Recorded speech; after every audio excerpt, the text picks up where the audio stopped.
മുഹമ്മദ് നബി സല്ലല്ലാഹു അലൈഹി വസല്ലമ തങ്ങൾ പറഞ്ഞ ഒരു ഖുദ്സിയായ ഹദീസിൽ ഇങ്ങനെ കാണാം. അന ഇൻദ ളന്നി അബ്ദി ബി, മുഅ്മിനീങ്ങളായ അടിമകൾ എന്നെക്കുറിച്ച് എങ്ങനെയാണോ വിലയിരുത്തുന്നത് ഞാൻ അങ്ങനെ തന്നെയായിരിക്കും എന്ന്. ഈ വചനത്തെ വ്യാഖ്യാനിച്ചുകൊണ്ട് മഹത്തുക്കളായ മുഫസ്സിരീങ്ങൾ ഒരുപാട് കാര്യങ്ങൾ പറഞ്ഞു. അതിലേറ്റവും പ്രധാനപ്പെട്ട ഒരു കാര്യം, ഒരു മനുഷ്യൻ മരണപ്പെട്ടതിന് ശേഷം മുഅ്മിനീങ്ങളായ ആളുകൾ ആ മരണപ്പെട്ട വ്യക്തിയെ എങ്ങനെയാണ് വിലയിരുത്തുന്നത് എന്നത് അള്ളാഹുവിൻ്റെ അടുക്കൽ അദ്ദേഹത്തിനുള്ള സ്വീകാര്യതയുടെ അടയാളമാകുന്നു എന്ന്.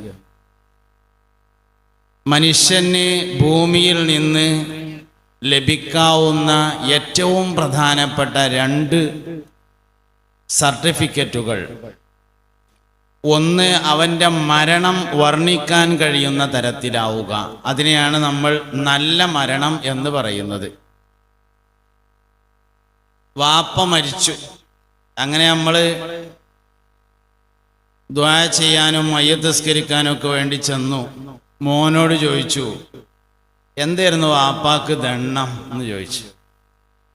അതിൽ മോൻ പറഞ്ഞു, പ്രത്യേകിച്ചൊന്നും ഉണ്ടായിരുന്നില്ല. മഗ്‌രിബ് നിസ്കാരം കഴിഞ്ഞ് വാഖീൻ തബാറക്കൊക്കെ ഓതി, യാസീൻ ഓതി ദോരന്ന് ഇശ വാങ്കൊടുത്ത ഉടനെ നിസ്കരിച്ച് ഭക്ഷണം കഴിച്ച് മൂത്രമൊഴിച്ച് ഒതുണ്ടാക്കി കിടക്കാൻ പോയോടത്തുനിന്ന് എനിക്കെന്തോ ഒരു സുഖല്യായി ഉണ്ട് എന്ന് പറഞ്ഞു. ഞങ്ങളെല്ലാവരും കൂടി ഓടിച്ചെന്ന് കട്ടിലുമൊക്കെ എടുത്ത് കിടത്തി പടിഞ്ഞാട്ട് തിരിഞ്ഞിടന്നിട്ട് ലാ ഇലാഹ ഇല്ലല്ലാഹ് എന്ന് ഉറക്ക മൂന്നോട്ടം പറഞ്ഞങ്ങാണ്ട് പിന്നെ ഒരു ശ്വാസം ഒന്നിങ്ങനെ വലിച്ചു. പിന്നെ വാപ്പ മുണ്ടിയില്ല എന്ന് പറയുമ്പോൾ സംഗതി പറയണത് മരിച്ചതാണെങ്കിലും പറയണതിനൊരു സുഖമുണ്ട്, കേൾക്കണതിനൊരു സുഖമുണ്ട്. ഇതിനാണ് നല്ല മരണം എന്ന് പറയുന്നത്. ഒരു മനുഷ്യന് ദുന്യാവെന്ന് കിട്ടുന്ന വലിയൊരു അംഗീകാരമാണ് ഹുസ്നുൽ ഖാത്തിമ എന്ന് പറയുന്ന നല്ല മരണം. രണ്ടാമത്തതാണ് ഒരു മനുഷ്യൻ മരണപ്പെട്ടതിന് ശേഷം ആ മനുഷ്യനെ കുറിച്ച് ആളുകൾ, മുഅ്മിനീങ്ങളായ ആളുകൾ നല്ലത് പറയുക എന്നത്. ചില സ്ഥലത്ത് നമ്മൾ മരിച്ചോടത്ത് പോകും. മരിച്ചോടത്ത് എന്നാൽ മയ്യത്തൊക്കെ കണ്ട് ദ്വായൊക്കെ കഴിഞ്ഞ് പോരുമ്പോൾ പറയും, എന്തോരം നല്ല മനുഷ്യനായിരുന്നു കേട്ടോ, മുഖത്ത് കണ്ട് നോക്കിയാൽ മരിച്ചു എന്ന് തോന്നൂല, ചിരിച്ചിങ്ങനെ കിടക്കാന്നേ തോന്നുള്ളൂ എന്ന് പറയുകയാണെങ്കിൽ അത് അയാൾക്ക് ലഭിക്കുന്ന വലിയൊരു അംഗീകാരമാണ്. ചില സ്ഥലത്ത് മരിച്ചോടത്ത് പോയാൽ പോരുമ്പോൾ പറയും, ഇനിയിപ്പോൾ ഒന്നും ഉണ്ടണ്ട മരിച്ചില്ലേ എന്ന് പറയുകയാണെങ്കിൽ അതിൻ്റെ അർത്ഥം അതിനെയാണ് മോശപ്പെട്ട മരണം എന്ന് പറയുന്നത്.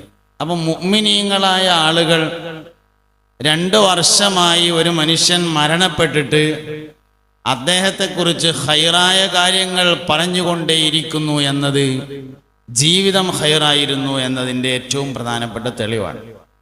മഹാനായ സയ്യിദ് ഹൈദർ അലി ശിഹാബ് തങ്ങൾ വളരെ താഴേക്കിടയിലേക്ക് ഇറങ്ങി നോട്ടീസ് ഒട്ടിച്ച് ബക്കറ്റ് പിരിവൊക്കെ നടത്തി അങ്ങനെ പ്രവർത്തിച്ച ഒരാളല്ല.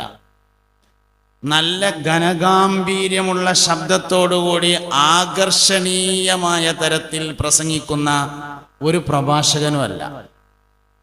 അതേസമയത്ത് കേരളത്തിലെ ഏറ്റവും ആകർഷണീയനായ ഒരു നേതാവിൻ്റെ പേര് പറയാൻ പറഞ്ഞാൽ പറയാൻ പറ്റിയ പേര് സയ്യിദ് ഹൈദർ അലി ശിഹാബ് തങ്ങൾ എന്നാണേനും. ഈ പറയപ്പെട്ട കാര്യമൊന്നും ഇല്ലേനും എന്നാൽ പേര് പറയാൻ പറഞ്ഞാൽ ഹൈദർ അലി ശിഹാബ് തങ്ങളെ പേരാണ് പറയും ചെയ്യുക. അപ്പോൾ പിന്നെ ഹൈദർ അലി ശിഹാബ് തങ്ങൾക്കുണ്ടായിരുന്ന പ്രത്യേകത എന്തായിരുന്നു എന്നതാണ് പഠിക്കേണ്ടത്. സയ്യിദ് ഹൈദർ അലി ശിഹാബ് തങ്ങൾ വഫാത്തായ ഉടനെ എറണാകുളത്ത് നടത്തിയ മഹാനവറുകളുടെ വലിയൊരു അനുശോചന അനുസ്മരണ പരിപാടിയിൽ ഒരുപാട് പ്രധാനികളായ ആളുകൾ പങ്കെടുക്കുകയുണ്ടായി.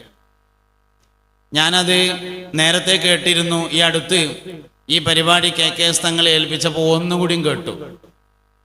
എല്ലാവർക്കും ഈ 2 മിനിറ്റ് 3 മിനിറ്റാണ് സംസാരിക്കാൻ അവസരം കൊടുത്തിട്ടുള്ളത്. എല്ലാവരും പറയുന്നത് സൗമ്യശീലനായിരുന്നു എന്നൊരു വാക്കാണ്. സത്യത്തിൽ അത് തസവുഫിലെ ഏറ്റവും പ്രധാനപ്പെട്ട ഒരു വാക്കാണ്, സൗമ്യശീലനായിരുന്നു എന്ന ഒരു വാക്ക്. നിലപാടുകളിൽ വെച്ച് ഏറ്റവും വലിയ നിലപാട് മിണ്ടാതിരിക്കുക എന്നുള്ള നിലപാടാണ്. വർത്തമാനം പറയാന്നുള്ള നിലപാടല്ല. പറഞ്ഞാൽ തിരിച്ചെടുക്കാൻ ഒരു വയ്യൂല്ല. പറഞ്ഞിട്ടില്ലെങ്കിൽ ആവശ്യം വരുമ്പോൾ പറയാൻ കഴിയും. അധിക സമയവും സംസാരിക്കാതിരുന്നു എന്നതാണ് ഞാൻ മനസ്സിലാക്കുന്ന ഹൈദരലി ശിഹാബ് തങ്ങളുടെ ഏറ്റവും പ്രധാനപ്പെട്ട നിലപാട് എന്നതാണ്. മൗനം വാചാലമാക്കുക എന്നാണ് അതിന് പറയുക. മുസ്തഫായ നബി സല്ലല്ലാഹു അലൈഹി വസല്ലം പറഞ്ഞ ഒരു ഹദീസിനെ ഹുജ്ജത്തുൽ ഇസ്ലാം അബൂ ഹാമിദുൽ ഗസാലി റളിയല്ലാഹു അൻഹു തൻ്റെ ഇഹിയയിൽ എടുത്തുദ്ധരിക്കുന്നുണ്ട്. മൻ സമത നജ, മൗനിയായ ആൾ വിജയിച്ചിരിക്കുന്നു എന്നാണ് അതിൻ്റെ അർത്ഥം. വാചാലമായി സംസാരിക്കുക, ധാരാളമായി സംസാരിക്കുക, അങ്ങനെയുള്ളൊരു പ്രകൃതക്കാരനായിരുന്നില്ല യഥാർത്ഥത്തിൽ ഹൈദരലി ശിഹാബ് തങ്ങൾ. എന്നാൽ തങ്ങളെ ജനകീയമാക്കിയത് മിണ്ടാതിരുന്നു എന്ന് തന്നെയാണ്. ഇതെല്ലാം ചേർന്ന ഒരു മഹത്തായ സ്വഭാവത്തെയാണ് നമ്മൾ തസവ്വുഫ്, സൂഫിസം എന്നെല്ലാം പറയുന്നത്. മഹാനായ സയ്യിദ് ഹൈദരലി ശിഹാബ് തങ്ങൾ അതിൽ വളരെ ഉന്നതമായ സ്ഥാനം അലങ്കരിച്ചിരുന്ന ആളാണ് എന്ന് മനസ്സിലാക്കാൻ ഹൈദരലി ശിഹാബ് തങ്ങൾ തുടങ്ങി വെച്ച മജ്‌ലിസുന്നൂറിന്റെ സദസ്സിന്റെ എണ്ണം മാത്രം എടുത്താൽ മതി, വേറൊന്നും എടുക്കേണ്ടി വരില്ല. ഒരു മനുഷ്യന് അങ്ങനെ ഒരു ഭാഗ്യം ഉണ്ടാവുക എന്ന് പറഞ്ഞാൽ ആ ഭാഗ്യം രണ്ടുപേർക്ക് കിട്ടിയെന്ന് ഞാൻ മനസ്സിലാക്കുന്നത്. ഒന്ന്, മജ്‌ലിസുന്നൂർ എന്ന ബദരിയത്തുൽ മങ്കൂസിയയുടെ രചയിതാവായ കോഡൂർ നിവാസിയായ പഴയകാല 100 വർഷങ്ങൾക്ക് മുമ്പ് കുട്ടികൾക്ക് ദർസ് നടത്തി കൊടുത്ത മുഹമ്മദ് മുസ്ലിയാർ എന്ന വലിയൊരു മുദരിസ്. രണ്ടാമത് ആ ഭാഗ്യം കിട്ടിയ ആള് പാണക്കാട് സയ്യിദ് ഹൈദരലി ശിഹാബ് തങ്ങൾ എന്ന നമ്മുടെ സമുന്നതനായ നേതാവിനാണ്. ഒരു മനുഷ്യൻ കുറഞ്ഞ കാലം കൊണ്ട്, നമ്മളിപ്പോൾ റജബ് ഷാബാനിലാണ് കടന്നുപോയിക്കൊണ്ടിരിക്കുന്നത്. റജബും ഷാബാനും ബറക്കത്തിന്റെ മാസമാണ്. മുസ്തഫ നബി സല്ലല്ലാഹു അലൈഹി വസല്ലം തങ്ങൾ ബറക്കത്തിന് ദുആ ചെയ്യാൻ വേണ്ടി പറയുകയും ചെയ്തിട്ടുള്ള മാസമാണ്. ഒരു മനുഷ്യന്റെ ആയുസ് ബറക്കത്തുള്ളതായിരുന്നു എന്നതിൻ്റെ അടയാളം മരിച്ചാലും മരിക്കാതിരിക്കലാണ്. ബറക്കത്തില്ല എന്നതിൻ്റെ അടയാളം മരിക്കണതിന് മുന്നേ തന്നെ ആൾ മരിച്ചു എന്നുള്ളതാണ്. അങ്ങനെ ഉണ്ടാവും. 100 കൊല്ലം ജീവിച്ച് മരിക്കണതിന് മുന്നേ തന്നെ മരിച്ച ആൾക്കാരുണ്ട്. മരിച്ചാലും മരിക്കാതെ ജീവിക്കുന്ന ചില ആളുകളും നമുക്കിടയിൽ കാണാൻ പറ്റും. മരിച്ചിട്ടും വഫാത്തായിട്ടും വഫാത്താകാതെ ജീവിക്കുന്ന ഒരാളായി സയ്യിദ് ഹൈദരലി ശിഹാബ് തങ്ങൾ മാറിയിട്ടുണ്ട്. ഒരിക്കലേ തൃപ്പനച്ചി ഉസ്താദിൻ്റെ ആണ്ട് പരിപാടിക്ക് പോയപ്പോൾ മഹാനായ ചെറുശ്ശേരി ഉസ്താദായിരുന്നു അന്ന് അവിടെ പ്രസംഗത്തിനുണ്ടായിരുന്നത്. ഒരായത്തുദ്ധരിച്ചുകൊണ്ടാണ് തൃപ്പനച്ചി ഉസ്താദിനെ അനുസ്മരിച്ചത്. നിങ്ങൾ കാണുന്നില്ലയോ, ഭൂമി ഇങ്ങനെ ചുരുങ്ങി ചുരുങ്ങി വരുന്നതായി നിങ്ങൾ കാണുന്നില്ലയോ എന്ന ആയത്തുദ്ധരിച്ചു. എന്നിട്ട് ഉസ്താദ് അത് വിശദീകരിച്ചു. ഭൂമി ചുരുങ്ങി ചുരുങ്ങി വരുന്നതായി കാണാൻ ഇങ്ങക്ക് മോത്ത് കണ്ണില്ലേ എന്നാണ് ഈ ചോദിച്ചതിൻ്റെ അർത്ഥം. ഉസ്താദ് അങ്ങനെ പ്രത്യേകമായ ഒരു ശൈലിയിലാണ് അർത്ഥം വെക്കുക. അവലം യറൗ അന്നാ നഅ്തിൽ അർള നൻഖുസുഹാ മിൻ അത്റാഫിഹാ, അവലം യറൗ, ഓൽക്കെന്താ മോത്ത് കണ്ണില്ലേ? ശരിക്കും നേർക്ക് നേരെ അർത്ഥം അവലം യറൗ, അവർ കാണുന്നില്ലയോ എന്നാണ് നമ്മൾ ചൊറുക്കിലർത്ഥം വെച്ചാൽ. മോത്ത് കണ്ണില്ലേ എന്ന് അതിൻ്റെ മലയാളം. ഏത് മലയാളം? മലപ്പുറം മലയാളം. അന്നാ നഅ്തിൽ അർള നൻഖുസുഹാ മിൻ അത്റാഫിഹാ, ഭൂമി ഒരു ഭാഗത്തുനിന്ന് ഇങ്ങനെ ചുരുങ്ങി ചുരുങ്ങി പോണത് കാണാൻ മോത്ത് കണ്ണില്ലേ എന്ന് ചോദിച്ചു. സംഗതിയിൽ ഭൂമി ചുരുങ്ങണില്ലല്ലോ. മഴക്കാലത്ത് വെള്ളം കയറി വേലിയേറ്റുണ്ടായി കടലെടുക്കുക എന്ന് നമ്മൾ പറയും. കടലെടുത്തു പറഞ്ഞാൽ ചുരുങ്ങണില്ല, കടലുണ്ടല്ലോ, ചുരുങ്ങി പോയിട്ടില്ലല്ലോ സംഗതി. പിന്നെ ഭൂമി ചുരുങ്ങുക എന്ന് പറഞ്ഞാൽ എന്താണ് എന്നത് വിശദീകരിച്ചപ്പോൾ പറഞ്ഞു, ഭൂമി ചുരുങ്ങുക എന്ന് പറഞ്ഞാൽ ഭൂമിയുടെ നിലവാരം ചുരുങ്ങുക എന്നാണ് അതിൻ്റെ അർത്ഥം. ഭൂമിയുടെ നിലവാരം ചുരുങ്ങുക എന്ന് പറഞ്ഞാൽ നഷ്ടപ്പെട്ടു പോയതിനോട് തുല്യമായതോ അതിനെ മറികടക്കുന്നതോ ആയ വേറൊന്ന് പകരം വരുന്നില്ല എന്നതാണ്. ഓരോന്നും പോകുമ്പോൾ പോയത് തന്നെയാണ്, അതിന് പകരം വേറൊന്നും വരുന്നില്ല. ബറക്കത്തിന്റെ 1-ാം മാസമായ റജബ് 1 വെള്ളിയാഴ്ച രാവും ചേർന്ന് വന്ന ദിവസത്തിൽ സയ്യിദ് ഉമർ അലി ശിഹാബ് തങ്ങൾ വഫാത്തായി. അതേമാതിരത്തൊരു സംഗതി പകരം വരുന്നില്ലല്ലോ. ആൾക്കാർ ഇവിടെ കുറെ ഉണ്ട്. ആൾക്കാരുണ്ടായിട്ട് അതേമാതിരി പകരം ഉമർ അലി ശിഹാബ് തങ്ങൾക്ക് പകരം എന്ന് പറയാവുന്ന ഒരു സംഗതി അത് ഏതാണെങ്കിലും മഹാനായ ശംസുൽ ഉലമാ റഹിമഹുല്ലാ ലോകത്തോട് വിട പറഞ്ഞു, പകരം വേറൊന്നും വരുന്നില്ല. സയ്യിദ് മുഹമ്മദ് അലി ശിഹാബ് തങ്ങൾ വിട പറഞ്ഞു, പകരം വേറൊന്നും വരുന്നില്ല. കണ്ണിയത്ത് ഉസ്താദ് വിട പറഞ്ഞു, പകരം വേറൊന്നും വരുന്നില്ല. പോയതിന് പകരം ആ പോയതന്നെ ഉള്ളൂ എന്നതാണ്. അപ്പോൾ ചെറുശ്ശേരി ഉസ്താദ് ഇങ്ങനെ പ്രസംഗിച്ചു. ഓരോന്നിങ്ങനെ പോകുമ്പോൾ ഭൂമിയുടെ നിലവാരം ചുരുങ്ങുക എന്ന് പറഞ്ഞാൽ മൗത്തുൽ ഉലമാഇ വസ്സുലഹാ, ആലിമീങ്ങളും സ്വാലിഹീങ്ങളും മരണപ്പെടുക എന്നതാണ്. ഇൽമും സിയാദത്തും ഒരുമിച്ച അപൂർവം ആളുകളാണ് ഉണ്ടായിരിക്കുക എന്നൊരിക്കൽ അത്തിപ്പറ്റ ഉസ്താദ്, അള്ളാഹു അവരുടെ ദർജ ഉയർത്തട്ടെ, അസ്ഹരി തങ്ങളുടെ അനുസ്മരണ പരിപാടിയിൽ പറഞ്ഞത് ഞാൻ ഓർക്കുന്നുണ്ട്. അസ്ഹരി തങ്ങൾ പാപ്പാന്റെ അനുസ്മരണ പരിപാടി കുളമംഗലം പള്ളിയിൽ നടന്നപ്പോൾ അത്തിപ്പറ്റ ഉസ്താദ് വന്നിരുന്നു. ഒന്നാമത്തെ അനുസ്മരണ പരിപാടി, ആദ്യത്തെ ആണ്ട്. അപ്പൊ ഉസ്താദ് അല്പസമയം സംസാരിച്ചു. ആ സംസാരത്തിന്റെ ചുരുക്കം ഇതാണ്: ഇൽമും സിയാദത്തും ഒരുമിച്ച ആളുകൾ അപൂർവമായിട്ടാണ് വരുന്നത്. ഇവിടെ വരക്കൽ മുല്ലക്കോയ തങ്ങളെ അനുസ്മരിക്കുകയുണ്ടായി. എന്നതുപോലെ സയ്യിദ് ഹൈദർ അലി ശിഹാബ് തങ്ങളെയാണ് അനുസ്മരിക്കാൻ ഞാൻ ഏൽപ്പിക്കപ്പെട്ടിട്ടുള്ളത്. ഇൽമും സിയാദത്തും ഒരുമിച്ച അപൂർവം ആളുകളിൽ ഒരാളായിരുന്നു സയ്യിദ് ഹൈദർ അലി ശിഹാബ് തങ്ങൾ എന്ന് മനസ്സിലാക്കാം.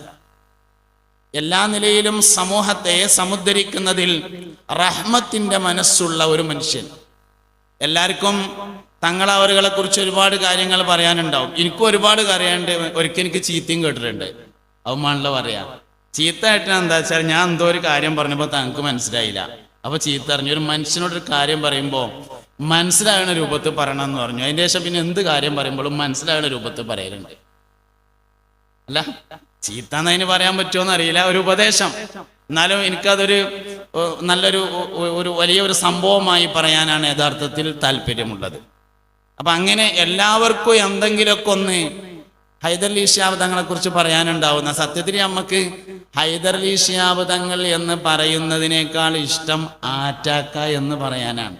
മനസ്സിക്ക് ഒന്നുകൂടി ഇറങ്ങിച്ചെല്ലുന്ന ഒരു വർത്താനം യഥാർത്ഥത്തിൽ അതാണ്. സ്നേഹത്തിന്റെ വചനം എന്നാണ് അതിന് പറയാ.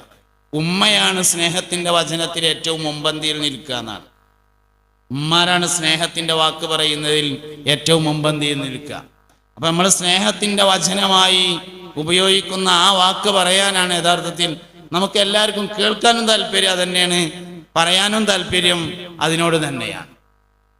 ഒരു സമൂഹത്തെ വളരെ അച്ചടക്കത്തിലും കെട്ടുറപ്പിലും ചെയ്യേണ്ടതെല്ലാം ചെയ്തുകൊണ്ടും ചെയ്യേണ്ടാത്ത എന്തെല്ലാം ഉണ്ടോ അതെല്ലാം ഉപേക്ഷിച്ചുകൊണ്ടും സയ്യിദ് ഹൈദർ അലി ശിഹാബ് തങ്ങൾ ദീർഘകാലം കൊണ്ടു നടന്നു. ഓരോ സന്ദർഭങ്ങളിലും നമുക്ക് ആവശ്യമായ ഉപദേശങ്ങളും നിർദ്ദേശങ്ങളും തങ്ങൾ നൽകിക്കൊണ്ടിരുന്നു. വലിയൊരു കാഴ്ചപ്പാടിന്റെ ഉടമയൂടിയായിരുന്നു മഹാനായ സയ്യിദ് ഹൈദർ അലി ശിഹാബ് തങ്ങൾ എന്ന് കാണാൻ പറ്റും. എത്ര രാത്രി വൈകിയാണെങ്കിലും ചെന്നാൽ പുറത്തേക്ക് വരുന്നു, കാത്തു നിൽക്കുന്നു, ദുആ ചെയ്യുന്നു, ഏത് ചെറിയ കാര്യങ്ങളും അന്വേഷിക്കുന്നു, ഏത് ചെറിയ കാര്യങ്ങളിലും ഇടപെടുന്നു. കൂടുതൽ ഇടപെടുന്ന ആളുകളെയും അവരുടെ വീടിൻ്റെ അവസ്ഥകൾ എല്ലാം ഓർത്തു വെക്കുന്നു. അങ്ങനെയൊക്കെ എണ്ണിയാൽ ഒടുങ്ങാത്ത ഗുണഗണങ്ങളാണ് മഹാനായ സയ്യിദ് ഹൈദർ അലി ശിഹാബ് തങ്ങളെ കുറിച്ച് പറയാനുള്ളത്. ഈ സന്ദർഭത്തിൽ ഈ വേദി ഹൈദർ അലി ശിഹാബ് തങ്ങളെ അനുസ്മരിക്കുന്നതോടൊപ്പം സുന്നി യുവജന സംഘത്തിൻ്റെയും SKSSF-ൻ്റെയും സമസ്തയുടെ എല്ലാ പോഷക ഘടകങ്ങളുടെയും റമദാൻ ക്യാമ്പയിൻ്റെ ഒരു ഉദ്ഘാടനം കൂടി നടക്കുന്ന വേദിയാണ് എന്നുകൂടെ നിങ്ങളുടെ ശ്രദ്ധയിൽപ്പെടുത്തണമെന്ന് സംഘാടകർ എന്നെ പ്രത്യേകം ഏൽപ്പിച്ചിട്ടുണ്ട്. പരിശുദ്ധമായ റമദാൻ ഷരീഫ് സമാഗതമാവാൻ പോവുകയാണ്. ഒരു മാസത്തിന് വേണ്ടി 2 മാസത്തെ ഒരുക്കമാണ് യഥാർത്ഥത്തിൽ റജബും ഷാബാനും എന്ന് പറയുന്നത്. വരാനുള്ളത് 1 മാസമാണ്, ഒരുങ്ങാനുള്ളത് 2 മാസമാണ്. റജബും ഷാബാനും 2 മാസം ഒരുങ്ങി 1 മാസത്തിലേക്ക് പോകണം. സൂറത്തുൽ ബഖറയിലെ 185 പരിശുദ്ധമായ റമദാൻ ഷരീഫ് വിശുദ്ധിക്ക് വേണ്ടിയുള്ളതാണെന്ന് പറഞ്ഞു. വിശുദ്ധിയുടെ അറബിയാണ് തഖ്വ എന്ന് യഥാർത്ഥത്തിൽ പറയുന്നത്. എല്ലാ കാലത്തും മുത്തഖീങ്ങൾ ഉണ്ടാകും എന്നത് നമ്മൾ മനസ്സിലാക്കിയിരിക്കേണ്ട ഒരു യാഥാർത്ഥ്യമാണ്. ചിലപ്പോഴെങ്കിലും നമുക്ക് പറയാൻ തോന്നും, കാലഘട്ടമൊക്കെ മോശമായിട്ടുണ്ട്, എല്ലാവരും കേടുവന്നിട്ടുണ്ട്, ഇനിയിപ്പോൾ അങ്ങനെ തന്നെ ആവുള്ളൂ, നേരാവൂല എന്നൊക്കെ പറയാൻ തോന്നാറുണ്ട്. പക്ഷെ അതൊരു തെറ്റായ പ്രസ്താവനയാണ്. കാലഘട്ടത്തിനൊന്നും പറ്റിയിട്ടില്ല, എല്ലാവരും കേടുവന്നിട്ടില്ല, ഇനി നന്നാവും എന്നൊക്കെയാണ് നമ്മൾ മറിച്ച് ചിന്തിക്കേണ്ടത്. പക്ഷെ ചെറിയ നന്മകളെ വലിയ നന്മകളായി കാണാൻ നമുക്ക് കഴിയാതെ പോകുന്നതാണ് നന്നായിട്ടില്ല എന്ന് തോന്നുന്നതിൻ്റെ കാരണം എന്നാണ്. ചെറിയ ചെറിയ മാറ്റങ്ങൾ, ചെറിയ ചെറിയ നന്മകൾ, ആ നന്മകളെയൊക്കെ വലിയ നന്മകളായി കണ്ട് എല്ലാ കാലത്തും വിശുദ്ധന്മാർ മുത്തഖീങ്ങൾ ഉണ്ടാകുമെന്നാണ്. എല്ലാ കാലത്തും ഔലിയാക്കന്മാരുണ്ടാവും, എല്ലാ കാലഘട്ടത്തിലും മുഅ്മിനീങ്ങൾ ഉണ്ടാവും, എല്ലാ കാലത്തും ദുആക്ക് ഇജാബത്തുള്ളവരുണ്ടാവും, എല്ലാ കാലത്തും സാലിഹീങ്ങൾ ഉണ്ടാവും. 2023 മുത്തഖീങ്ങൾ ഉണ്ടായിരുന്നു എന്നതിൻ്റെ തെളിവ് 2023 നോമ്പുണ്ടായി എന്നതാണ്. കാരണം നോമ്പ് മുത്തഖീങ്ങൾക്കുള്ളതാണെന്ന് ഖുർആൻ പറഞ്ഞിട്ടുണ്ട്. പരിശുദ്ധമായ ഖുർആന്റെ സംസാരങ്ങൾ എന്നത് വർത്തമാന കാലഘട്ടമാണ്. എന്നോ പറഞ്ഞതല്ല, അള്ളാഹു എന്നും പറഞ്ഞുകൊണ്ടിരിക്കുന്നതാണ്. അപ്പൊ 23 നോമ്പ് നിർബന്ധാക്കിയത് മുത്തഖീങ്ങൾ എന്ന വിശുദ്ധന്മാരുണ്ടാവാൻ വേണ്ടിയിട്ടാണെന്ന് പറഞ്ഞിട്ടുണ്ട്. 24 നോമ്പ് വന്നാൽ ഉറപ്പിക്കുക 2024 ലോകത്ത് മുത്തഖീങ്ങൾ ഉണ്ട്. പിന്നെ എങ്ങനെ കേടുന്നു എന്ന് പറയാം? നമ്മൾ കുറച്ച് കേടുന്ന ആൾക്കാരൊക്കെ ഉണ്ടാവും എന്ന് വെച്ചാല് നല്ല മനുഷ്യന്മാരുണ്ട്. പക്ഷെ ചെറിയ നന്മകളെ വലിയ നന്മകളായി കാണാനും അതിനെ പരിപോഷിപ്പിക്കാനും കഴിയണം. അതുകൊണ്ട് ആ തരത്തിൽ റമദാൻ ക്യാമ്പയിനെയും നമ്മൾ ഉപയോഗപ്പെടുത്തണം എന്ന് സാന്ദർഭികമായി പറയാനും ദ്യോതിപ്പിക്കാനും നിങ്ങളെല്ലാവരെയും അറിയിക്കാനും കൂടി ഈ സന്ദർഭം ഉപയോഗപ്പെടുത്തുകയാണ്. ചരിത്രങ്ങളെ നമ്മൾ പഠിക്കുന്നത്, മുൻഗാമികളെ അനുസ്മരിക്കുന്നത് 3 പ്രധാനപ്പെട്ട കാര്യങ്ങൾക്ക് വേണ്ടിയാണ്. മുസ്തഫ നബി സല്ലല്ലാഹു അലൈഹി വസല്ലം തങ്ങൾ ഉൾപ്പെടെ ലോകത്ത് കഴിഞ്ഞുപോയ എല്ലാ സാലിഹീങ്ങളുടെയും താരീഖുകൾ പഠിക്കേണ്ടതുണ്ട്. ഒന്ന്, അത് ദിക്റിന്റെ പരിധിയിൽ വരുന്ന ഇബാദത്താണ് എന്നതാണ് ഒന്നാമത്തെ കാരണം. ദിക്റുൽ അംബിയ ഇബാദത്തുൻ ദിക്റുസ് സാലിഹീന കഫാറത്തുൻ എന്ന ദിക്റിന്റെ തഫ്സീറിലെ ഐ ദിക്റു അസ്മാഇഹിം എന്ന് പറഞ്ഞിട്ടുള്ളതായി കാണും. സാലിഹീങ്ങളുടെ പേര് പറയുക എന്നത് ദിക്റിന്റെ പരിധിയിൽ വരും. അമ്പിയാക്കളുടെ പേര് പറയുക എന്നത് ദിക്റിന്റെ പരിധിയിൽ വരും. അതുകൊണ്ട് തന്നെ സയ്യിദ് ഹൈദർ അലി ശിഹാബ് തങ്ങൾ എന്ന് ആവർത്തിച്ചു പറയൽ ദിക്റായിത്തീരും. അതാണ് ശരിക്ക് നമ്മൾ ബദർ മൗലിദൊക്കെ ഓതുമ്പോൾ പേരുകൾ ഇങ്ങനെ പറയുന്നത്. അവസാനത്തെ ഹദീസിൽ വദക്കറ ശൈഖുദ്ദാറാനി റഹിമഹുല്ലാ എന്ന് പറഞ്ഞിട്ട് കുറെ പേരിങ്ങനെ പറയും. ഒബിഹാരിസിൻ ഒബിഹാരിസിൻ ഒബിഹാരിസിൻ എന്നിങ്ങനെ കുറെ പേര് പറയും. സജ്ജനങ്ങൾ സാലിഹീങ്ങളുടെ പേര് പറയുക എന്നത് ദിക്റിന്റെ പരിധിയിൽ വരും. എല്ലാ സാലിഹീങ്ങളെ പറയലും അങ്ങനെ തന്നെ, എല്ലാ അമ്പിയാക്കളെ പറയലും അങ്ങനെ തന്നെ. അപ്പോൾ ഇഞ്ഞിരുന്നിട്ട് ഇങ്ങനെ നമ്മൾ ഒരു തസ്ബീഹ് എടുത്തിട്ട് ഹൈദർ അലി ശിഹാബ് തങ്ങൾ ഹൈദർ അലി ശിഹാബ് തങ്ങൾ എന്ന് പറഞ്ഞാൽ പഠിച്ചോണ്ടിരുന്ന് കൂലിട്ടിന് ദിക്റിന്റെ പരിധിയിലാണ് അത് വരിക. അനുസ്മരണ പരിപാടി എന്ന യഥാർത്ഥത്തിൽ ദിക്റാണ്. സാലിഹീങ്ങളെ പറയുക എന്നതിൻ്റെ ഒന്നാമത്തെ അർത്ഥമാണ് പേര് പറയൽ. സാലിഹീങ്ങളെ പറയുക എന്നതിൻ്റെ രണ്ടാമത്തെ അർത്ഥം താരീഖ് പറയലാണ്, അവരുടെ ചരിത്രം പറയലാണ്. ചരിത്രം പറയുന്നത് 3 ആവശ്യങ്ങൾക്ക് വേണ്ടിയാണ്. ഒന്ന്, ചരിത്രം പറഞ്ഞാൽ ചില മനസ്സുറപ്പ് കിട്ടും എന്നതാണ് കാരണം. മുൻഗാമികളെ പറ്റി പറഞ്ഞാൽ ചില മനസ്സുറപ്പ് കിട്ടും നമുക്ക്. അങ്ങനെ ഇരുന്നില്ലേ മനസ്സുണ്ട് ഉറക്കും. ഞാൻ ഇപ്പോൾ ഈ അടുത്ത് കണ്ണിയത്ത് ഉസ്താദിന്റെ താരീഖിൽ ഒരു സംഭവം വായിച്ചു. കണ്ണിയത്ത് ഉസ്താദ് ദർസ് നടത്തുന്ന പള്ളിയിൽ ഒരു ദിവസം നാട്ടുകാര് മഴയില്ലാത്തതിൽ പരാതി പറഞ്ഞു. മഴയില്ലായിട്ട് വലിയ വിഷമാണ് കാരണം. ഇശാംസ്കാരം കഴിഞ്ഞിട്ട് കണ്ണിയത്ത് ഉസ്താദ് മഴയ്ക്ക് വേണ്ടിയിട്ട് തോരുന്നു. പക്ഷെ അന്ന് മഴ പെയ്തില്ല. സുബഹി നിസ്കാരത്തിന് പള്ളിക്ക് ആളുകൾ വന്നപ്പോൾ കമ്മിറ്റിപ്പെട്ട ഒരു തമാശക്കാരൻ, അങ്ങനെ എല്ലാവരും ഉണ്ടാവുമല്ലോ ഒരു തമാശ ഉള്ള ആള്, വിരല് മാത്രം ഇങ്ങനെ കുത്തിങ്ങാണ്ട് നടന്നു, മടമ്പ് തട്ടിക്കാതെ. അപ്പൊ ഒപ്പമുള്ള ആൾക്കാർ ചോദിച്ചു എന്താ അങ്ങനെ നടക്കണെന്ന് ചോദിച്ചു. അതിൽ പറഞ്ഞു മഴ അങ്ങോട്ട് പെയ്തിട്ട് ചളിയോണ്ടേ എന്ന് പറഞ്ഞു. സംഗതി മഴ ചെയ്തിട്ടുണ്ടായിരുന്നില്ല. ഈ വിവരം കണ്ണിയത്ത് ഉസ്താദ് അറിഞ്ഞപ്പോ പറഞ്ഞു തരേ ഇന്നോട് ചോദിച്ചാൽ ഉത്തരം തരാന്ന് പറഞ്ഞിട്ടാണ് ഞാൻ ചോദിച്ചിട്ടുള്ളത്. അതുകൊണ്ട് ചോദിച്ചതിന്റെ ഉത്തരമായ മഴയോട് നന്നാലേ ഇനി കണ്ണിയത്താകുമ്പോൾ ദർശെടുത്തുള്ളൂ എന്ന് പറഞ്ഞ് മഴ പെയ്തിട്ടാ പിന്നെ ദർശെടുത്തിയത്. ഇത് എന്തിനാ ഞാൻ പറഞ്ഞു വെച്ചാൽ ഇങ്ങനത്തെ താരീഖ് ഇങ്ങനെ കേൾക്കുമ്പോൾ നമുക്ക് കൽബിനൊരു ഉറപ്പിന് കിട്ടും. PP മുഹമ്മദ് ഫൈദി അള്ളാഹു അവരുടെ ദർജ ഉയർത്തട്ടെ, ഹൈദർ അലി ശിഹാബ് തങ്ങളെ പറ്റി പറഞ്ഞ ഒരു കഥ ഞാൻ ഈ സന്ദർഭത്തിൽ ഓർക്കുന്നുണ്ട്. നമ്മളെ ഇർഷാദുൽ യാഫീന്റെ ഒരു ഷറഹ് പഴയ കാലത്ത് സുന്നി മഹല്ല് ഫെഡറേഷൻ ദാറുൽ ഹുദയിൽ പ്രിന്റ് ചെയ്തിരുന്നു. അബ്ദുല്ലാഹി യാഫി റളിയല്ലാഹു അൻഹുവിന്റെ ഇർഷാദ് എന്ന കിതാബിന്റെ ഒരു ഷറഹ്. അങ്ങനെ ആ ഷറഹ് പ്രിന്റ് ചെയ്ത് അതിന്റെ വിതരണം കഴിഞ്ഞു, പൈസയൊക്കെ കിട്ടി. അതിന്റെ കണക്കും അത് ഓഡിറ്റ് ചെയ്ത റിപ്പോർട്ടും കൂടിയും ചെറിയൊരു ബാഗിലാക്കിയിട്ട് പി മുഹമ്മദ് വൈസി നേരിൽ പറയുന്നത് ഞാൻ കേട്ടതാണ്. നമ്മളെ റഹ്മത്തുള്ളാഹി ഖാസിമിയൊക്കെ പറയും പോലെ ഈ ചെവി കൊണ്ട് കേട്ടതാണ് അർത്ഥം. പിന്നെ അതിന്റെ ഓഡിറ്റ് ചെയ്ത കണക്കും ഇതിന്റെ കണക്കോ കൂടി ഒരു ചെറിയ ബാഗിൽ, ഈ മുമ്പ് ഉസ്താദന്മാരുടെ അടുത്തൊക്കെ ചെറിയൊരു ബാഗ് ഉണ്ടാവും, ഹൈദർ സോലിയുടെ അടുത്തൊക്കെ ഉണ്ടായിരുന്നു, അള്ളാഹു അവരുടെയൊക്കെ ദർജ ഉയർത്തി കൊടുക്കട്ടെ. ചെറിയൊരു ബാഗ് ഉണ്ടാവും. അപ്പൊ ഈ ഓഡിറ്റ് ചെയ്ത കണക്കോ റിപ്പോർട്ടോ കൂടിയും ആ ബാഗിലാക്കിയിട്ട് പി മുഹമ്മദ് വൈസി കോട്ടക്കൽ താഴെയുള്ള ആചാര പള്ളിക്ക് ഒരു ദിവസം രാത്രി കടന്നുറങ്ങി. രാവിലെ എഴുന്നേറ്റ് നോക്കുമ്പോ ബാഗ് കാണാനില്ല. അതിൽ പി ഉസ്താദ് ആകെ ബേജാറായി. കാരണം ഈ ബാഗിൽ ഓഡിറ്റ് ചെയ്ത റിപ്പോർട്ടുണ്ട്, ബാക്കിയുള്ള പൈസയുണ്ട്, കണക്കുണ്ട്, എല്ലാം ഉണ്ട്. കണക്ക് വേണമെങ്കിൽ എഴുതി ഉണ്ടാക്കാം, പൈസ ഉണ്ടാക്കാം. ഓഡിറ്റ് ചെയ്ത റിപ്പോർട്ട് പോയാൽ എത്രയെ മുക്കിയത് എന്ന് ഒരു പിടുത്തമില്ല എന്നുള്ള അതിൻ്റെ അർത്ഥം. അതുകൊണ്ട് ആകെ ബേജാറായി. രാവിലെ ഹൈദർലി ശിഹാബ് തങ്ങളുടെ അടുത്തേക്ക് ചെന്നു. അപ്പൊ തങ്ങൾ സുബഹി നിസ്കാരം കഴിഞ്ഞിട്ട് അകത്തുനിന്ന് ഇങ്ങനെ പുറത്തേക്ക് വരുമ്പോൾ ആദ്യം കണ്ടത് പി മുഹമ്മദ് വൈസിനെയാണ്. അപ്പൊ ചോദിച്ചു, ഇത്ര എന്തേ പി പോകുന്നതെന്ന് ചോദിച്ചു. അതിൽ പറഞ്ഞു, ആ ഇർഷാദുൽ യാഫീന്റെ ഷറഹ് പ്രിന്റ് ചെയ്ത് വിതരണം ചെയ്തതിന്റെ കണക്കും അതിന്റെ ബാക്കി പൈസയും ആ ഓഡിറ്റ് റിപ്പോർട്ടും ഒക്കെ കൂടിയുള്ള ബാഗ് കോട്ടക്ക് താഴെ ആചാര പള്ളിയിൽ ഞാൻ കടന്നിറങ്ങി ഇന്നലെ രാത്രി. നേരം വെളുത്തപ്പോൾ കാണാനില്ല. പൈസ കിട്ടിയില്ലെങ്കിലും കുഴപ്പമില്ല, എൻ്റെ ആ കണക്കിന് കിട്ടിയാൽ മതിയായിരുന്നു എന്ന് പറഞ്ഞു. അതിൽ ഫാത്തിഹ എന്ന് പറഞ്ഞാണ്ട് ഫാത്തിയോതിങ്ങാണ്ട് ദുആ ചെയ്ത് നിങ്ങൾ പൊയ്ക്കോളി കിട്ടിക്കോളും എന്ന് പറഞ്ഞു. അങ്ങനെ പി മുഹമ്മദ് വൈസി അവിടുന്ന് ഇങ്ങനെ വരുമ്പോൾ മലപ്പുറം താഴെ അങ്ങാടിയിലെത്തിയ സമയത്ത് ഹസൻ ഷെരീഫ് ഗുരുക്കൾ കാറിൽ പോണുണ്ടെന്ന്. അന്ന് അപൂർവമായി കാറുള്ള ആൾക്കാർ വളരെ അപൂർവമാണ്. എനിക്ക് നിർത്താൻ സമയമായിട്ടുണ്ട്.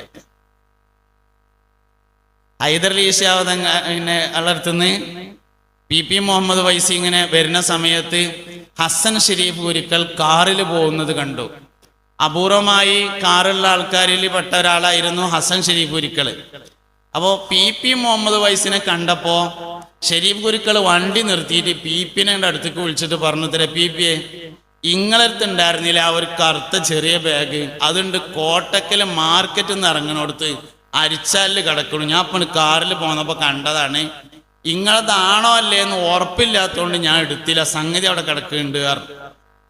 പി മുഹമ്മദ് വൈസി പറഞ്ഞു അതിൻ്റെ തന്നെയാണ് പറഞ്ഞു. വേഗം കോട്ടൊക്കെ പോയി മാർക്കറ്റിൽ നിന്ന് ഇറങ്ങണോടത്ത് അരിച്ചാലിൽ ബാഗ് ഉണ്ട്, കണക്കുണ്ട്, പൈസ ഇല്ല, കണക്കുണ്ട്, ബാഗും ഉണ്ട്. വേഗം ഹൈദർലി ശിഹാബ് തങ്ങളുടെ അടുത്ത് തന്നെ ചെന്നിട്ട് പറഞ്ഞു, തങ്ങളോപ്പ ബാഗും കിട്ടിയിട്ടുണ്ട്, കണക്കും കിട്ടിയിട്ടുണ്ട്, പൈസ ഇല്ല എന്ന് പറഞ്ഞത്രേ നിങ്ങൾ വേണ്ടെന്ന് പറഞ്ഞിട്ടല്ലേ എന്ന് പറഞ്ഞു എന്നുള്ളതാണ്. അപ്പോൾ ഈ ഒരു സന്ദർഭം ആ പ്രത്യേകമായ പി മുഹമ്മദ് വൈസി പറഞ്ഞ ആ കഥ ഓർത്തു പോവുകയാണ്. സയ്യിദ് ഹൈദർലി ശിഹാബ് തങ്ങൾ വഫാത്തായിട്ടും നമ്മൾ മഹാനവറുകളെ കുറിച്ച് ഇങ്ങനെ പറഞ്ഞുകൊണ്ടിരിക്കുന്നു, അത് കേൾക്കാൻ ആളുകൾ കൂടുന്നു, അതിനുവേണ്ടി പരിപാടികൾ സംഘടിപ്പിക്കുന്നു എന്നത് ആ വലിയ മനുഷ്യന്റെ മഹത്വത്തെ അറിയിക്കുന്നതാണ് എന്ന് ഈ സന്ദർഭത്തിൽ പറഞ്ഞുകൊണ്ട് ഞാൻ എൻ്റെ വാക്കുകൾ അവസാനിപ്പിക്കുകയാണ്. കാടാമ്പുഴം മൂസ ഹാജിയെ അനുമോദിക്കുന്ന ആദരിക്കുന്ന പ്രധാനപ്പെട്ട ഒരു ചടങ്ങാണിത്. നേരത്തെ അറിയാമെങ്കിലും അടുത്തിടപഴകാൻ അവസരമുണ്ടായത് വാദിനൂറിൽ വെച്ചുകൊണ്ടായിരുന്നു. വളരെ അടുത്തിടപഴകി, ഒന്നിച്ച് കിടന്നുറങ്ങിയും ഒന്നിച്ച് യാത്ര ചെയ്തും അതിനുശേഷം എവിടെ നിന്ന് കാണുമ്പോഴും പരിചയം പുതുക്കിയും നമ്മളൊക്കെ ഇപ്പോൾ വലിയ അവസ്ഥയിലെത്തിയെങ്കിലും അങ്ങനെ എത്താത്തൊരു കാലം ഉണ്ടായിരുന്നു. ആദ്യമായിട്ട് ഒരു സ്റ്റാർ ഹോട്ടലിൽ പോയിട്ട് നല്ലൊരു മീനും ഒരു ഭക്ഷണമൊക്കെ വാങ്ങി തന്ന ആൾ കാടാമ്പുഴ മൂസ ഹാജിയാണ് എന്ന കാര്യം കൂടി ഇവിടെ അനുസ്മരിക്കാൻ, ഇവിടെ പറയാൻ ഈ സന്ദർഭം അതിന് അനുയോജ്യമാണ് എന്ന് എനിക്ക് തോന്നുന്നു. വൈകിയെങ്കിൽ എന്നോട് ക്ഷമിക്കണേ. ഹൈദർലി ശിഹാബ് തങ്ങളോടൊപ്പം അള്ളാഹു നമ്മളെല്ലാവരെയും അവൻ്റെ ജന്നാത്തുൽ ഫിർദൗസിൽ ഒരുമിച്ച് കൂട്ടി തരട്ടെ എന്ന് ആത്മാർത്ഥമായി ആഗ്രഹിച്ചും ദുആ ചെയ്തും എൻ്റെ വാക്കുകൾ അവസാനിപ്പിക്കുന്നു. അസ്സലാമു അലൈക്കും.